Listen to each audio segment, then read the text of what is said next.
날마다 살아나는 큐티 김양재 목사입니다. 오늘 큐티인 말씀은 사사기 17장 1절에서 13절까지예요. 하나님 아버지, 내 욕심을 따라 스스로 우상을 만들며 나를 위한 제사장을 세우는 어리석음에서 벗어나기를 원합니다. 말씀해 주시옵소서. 듣겠습니다. 하나님을 위한 제사장이 되려면 첫째, 내 소견에 옳은 대로 행하는 우상 숭배를 멈춰야 합니다. 오늘 1절에 에브라임 산지에 사는 미가라는 사람이 등장합니다. 미가라는 이름은 여호와 같은 이가 누구인가라는 뜻이지만 그 이름과 정반대로 그는 하나님과 거리가 멀게 행동했어요.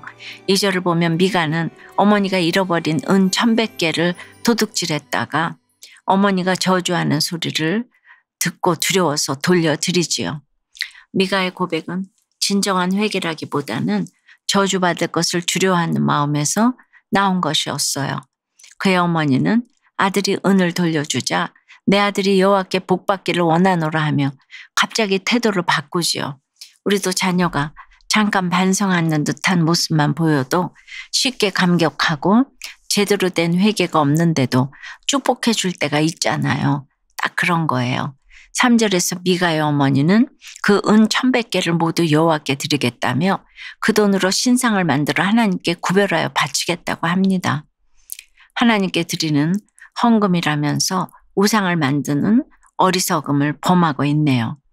4절을 보면 미가의 어머니는 은 1100을 모두 드리겠다고 말했지만 실제로는 은 200만 내어 신상을 만듭니다. 하나님께 드린다는 약속조차도 쉽게 저버리고 줄여버리는 인간의 욕심과 이기심을 보여줍니다. 5절에서 미가는 자기 집에 신상을 만들고 에봇과 드라빔까지 세우며 자기 아들을 제사장으로 삼아요. 신당을 세운 것은 하나님이 아닌 자신을 위한 신앙을 나타내지요. 에봇과 드라빔은 마치 하나님의 뜻을 묻는 척하면서 자기 욕심을 정당화하는 도구로 사용됩니다. 이런 미가의 모습은 하나님 중심이 아닌 자기 중심적 신앙생활을 여실히 드러내고 있어요. 결국 6절에 그때에는 이스라엘의 왕이 없었으므로 사람마다 자기 소견에 옳은 대로 행하였더라는 결론이 나옵니다. 왕이 없다는 말은 단순히 정치적 왕이 없다는 의미를 넘어 그들의 삶에 하나님이 왕으로 계시지 않았음을 뜻해요. 하나님이 내 삶에서 왕이 되시지 않으면 내 소견에 옳은 대로 살게 되고 그 결과는 언제나 우상 숭배와 자기 중심적인 삶이 될 수밖에 없습니다. 그러면 필연적으로 점점 하나님과 멀어지게 됩니다. 말씀을 기준 삼고 하나님을 왕으로 모시고 살아가야 진정한 복을 누릴 수 있어요. 적용 질문입니다. 내가 최근에 하나님 말씀이 아닌 내 소견대로 옳다고 생각하며 행동한 일은 무엇입니까? 그것이 결국 우상 숭배였음을 인정하십니까? 하나님을 위한 제사장이 되려면 둘째, 내 유익이 아닌 하나님의 뜻에 순종해야 합니다. 7절에 유다 가족에 속한 유다 베들레헴에 한 청년이 있었으니 그는 레위인으로서 거기서 거류하였더라 라고 해요. 레위인으로서 유다 베들레헴에 거류하는 한 청년이 등장합니다. 레위인은 하나님을 섬기며 하나님께 드리는 11조 헌금으로 생계를 유지해야 했지요. 그런데 이 레위 청년은 거할 곳을 찾아 베들레헴을 떠나 방황하다가 에브라임 산지에 있는 미가의 집에 도착합니다. 하나님의 말씀과 사명을 따라 머물러야 할 자리에서 떠나 자신의 필요와 유익을 쫓으며 방황한 것이지요. 10절에 미가가 그에게 이르되 네가 나와 함께 거주하며 나를 위하여 아버지와 제사장이 되라. 내가 해마다 은 10과 의복 1벌과 먹을 것을 주리라 하므로 그 레위인이 들어갔더라고 해요. 연봉과 의복, 음식을 줄 테니 나와 내 집에 제사장이 되어달라고 한 것이죠. 그러자 레위 청년은 이 제안을 만족스럽게 생각하여 미가의 집에 머물러요. 하나님을 위해 구별되어야 할 제사장이 결국 사람의 이익을 위해 고용된 것입니다. 12절에서 미가는 그 청년을 거룩하게 구별하여 자신의 제사장으로 삼았다고 해요. 그러나 이것은 진정한 성별이 아니라 자신을 위한 종교적 형식과 권위를 내세우는 잘못된 행동이었어요. 결국 13절에서 미가는 레위인이 내 제사장이 되었으니 이제 여호와께서 내게 복 주실 줄을 아노라고 아주 심각한 착각을 하네요. 겉모습은 하나님을 섬기는 것 같지만 사실은 자기 욕심과 유익을 위한 종교 생활에 불과한 것입니다. 여러분 어떠세요? 하나님의 뜻이 아닌 나의 유익과 안정을 따라 결정한 일은 무엇입니까? 사람의 인정과 물질적 보상 때문에 하나님의 말씀을 타협한 적은 없습니까? 특목고 입시를 앞두고서 학업 스트레스로 자기 소견대로 행하고 예배를 소홀히 한 죄를 회개한다는 한 중학생의 청소년 큐티인 묵상 간증이에요. 중학교 3학년이 된 저는 최근 들어 학업 스트레스를 더 많이 받고 있어요. 특목고 진학을 목표로 하고 있어 공부량이 더 늘어났거든요. 그런데 힘들어도 하나님께 기도하지 않고 저 스스로 해결하려고 할 때가 많아요. 혼자서 못 버티겠다 싶으면 가끔 친구들과 고민을 나누고 세상 모임에만 집중할 뿐이지 말씀을 의지하지는 않았어요. 모태신앙인이라 주일에 예배 드리는 것을 늘 당연하게 생각해 왔는데 공부에 눌리니 늦잠을 더 자고 싶고 교회 가는 것도 귀찮게 느껴져요. 엄마는 그런 제게 큐티해라, 학업보다 믿음이 먼저야 라고 말씀하셨지만 저는 엄마의 말씀에 순종하지 않았어요. 6절에 왕이 없으므로 자기 소견에 옳은 대로 행하는 자들처럼 저는 주님을 제 삶의 왕으로 모시지 않고 스스로 왕이 되어 군림하며 살았어요.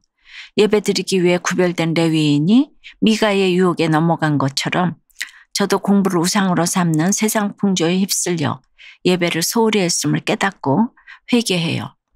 고난으로 저를 일깨우시기 전에 미리 말씀의 경고를 잘 받고 하나님께로 돌이키겠습니다. 제가 믿음의 공동체에 딱 붙어 세상으로 흘러 떠내려가지 않도록 기도 부탁드려요. 저의 적용은 매일 아침에 일어나 묵상한 것을 적으며 큐티하겠습니다. 늘 위로와 권면을 해주시는 교회의 강도사님과 선생님께 감사 문자를 보내겠습니다. 입니다. 공부에 대한 압박과 중압감이 더 많을 텐데 말씀을 통해 자신을 돌아보고 솔직하게 고백한 간증이 참 귀하네요. 공부와 성적이 중요한 시대지만 오늘 간증한 것처럼 우리 인생의 진짜 왕은 오직 주님뿐임을 기억해야 해요. 오늘 적용처럼 공동체 안에서 꾸준히 큐티하며 하나님과 가까이 하면 하나님이 반드시 가장 선한 방법으로 인도해 주실 거예요. 사랑하는 여러분, 오늘 말씀을 통해 우리의 신앙생활을 돌아보았으면 좋겠어요. 겉으로는 하나님을 믿고 섬긴다고 하면서 실상은 내 소견대로 살아가며 하나님보다 세상의 유익과 안정만을 쫓지는 않았습니까? 하나님의 뜻이 아닌 내 욕심을 따라 스스로 우상을 만들고 내 만족과 복을 위해 하나님을 이용하며 살지는 않았는지 깊이 생각해 보시길 바라요. 우리가 하나님을 위해 구별된 제사장이 되려면 먼저 내 소견을 내려놓고 하나님의 말씀에 귀 기울이며 내 유익이 아니라 하나님의 뜻에 순종해야 합니다. 오늘도 우리의 삶 속에서 참된 믿음과 순종으로 하나님이 기뻐하시는 거룩한 제사장의 사명을 감당하는 하루를 보내시기를 주님의 이름으로 축원합니다. 기도드립니다. 주님, 오늘 말씀을 통해 내 소견에 옳은 대로 살며 내 욕심을 채우기 위해 하나님을 이용하고 우상을 만들어 온 죄를 깨닫고 보게 됩니다. 내 뜻과 생각이 하나님 말씀보다 앞서서 세상의 성공과 안정, 물질적 유익을 쫓는 것이 그게 자동적으로 되는 지나온 날들을 회개합니다. 욕심을 내려놓고 하나님이 내 인생의 유일한 왕 되심을 고백합니다. 레위인처럼 방황하며 내 만족과 필요에 따라 말씀을 타협하지 않고 오직 하나님의 뜻에 순종하는 인생이 되기를 소망해요. 주님, 우리가 다시 하나님 앞에 돌이켜 공동체 안에서 매일 말씀을 붙들고 큐티하며 살아갈 힘을 얻도록 인도해 주시옵소서. 이끌리게 도와 주시옵소서. 오직 하나님만 의지하고 하나님만 바라며 참된 믿음과 순종의 삶을 살아가도록 성령께서 도와 주시옵소서. 하나님을 위한 참된 제사장으로 구별된 우리 모두가 되도록 은혜를 베풀어 주시옵소서. 예수 그리스도 이름으로 기도드리옵나이다. 아멘. 지금까지 우리들 교회 김양재 목사님이었습니다. 큐티에 도움받기 원하시는 분들은 QTM 홈페이지 qtm.or.kr 또는 유튜브에서 QTM을 검색하시면 도움받을 수 있습니다. 자세한 문의사항은 지역번호 031-705-5360번으로 문의하시기 바랍니다.